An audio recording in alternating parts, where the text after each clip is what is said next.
जल्दी जल्दी भागो, जल्दी जल्दी भागो, नहीं तो जो करना है सरकार करेगा। एग्जिस्टिंग फॉरेनर्स एक्ट है, कोई नया कानून नहीं है।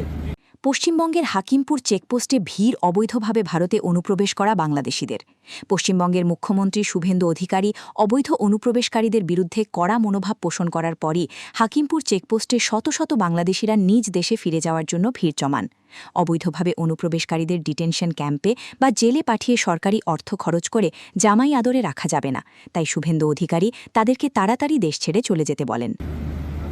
और ये लोग चला जाना चाहिए, और उनका बांग्लादेशी जो नागरिक है उनका लेने का जिम्मेदार तो है उनका। तो जब हम लोग यहाँ से बोल रहा था तब वहां से उनका जो स्पोक्स पर्सन है, मैं देखा था सोशल मीडिया में और यूट्यूब में आया, जो उन्होंने बताया जो बांग्लादेशी है वो तो हम लोग ले लेगा।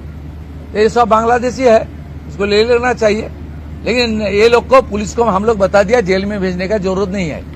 देश के रुपया में खाना खाएगा, कपड़ा देगा, मेडिसिन देगा, एक दामाद है ये लोग।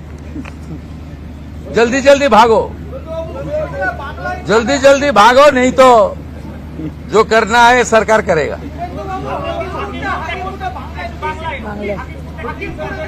না না, আমি হাকিমপুর সম্পর্কে জানি না, আমি মিডিয়াতে দেখছিলাম, কিন্তু এটা নতুন কিছু নয়, প্রেজেন্ট অ্যাক্টই রয়েছে। এবং আমরা বলে দিয়েছি যে বাংলাদেশের অবৈধ অনুপ্রবেশকারী তাদেরকে কোর্টে পাঠানোর কোনো দরকার নেই, আইনে নেই। সরাসরি পুলিশ নেবে এবং বিএসএফ এর হাতে হ্যান্ডওভার করবে।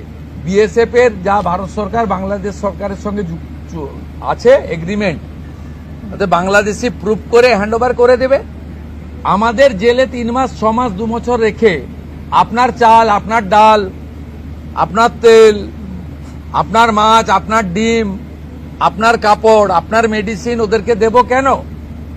এটা তো ভারতীয়দেরই ক্ষতি হচ্ছে, আমাদের রাজ্যেরই ক্ষতি হচ্ছে।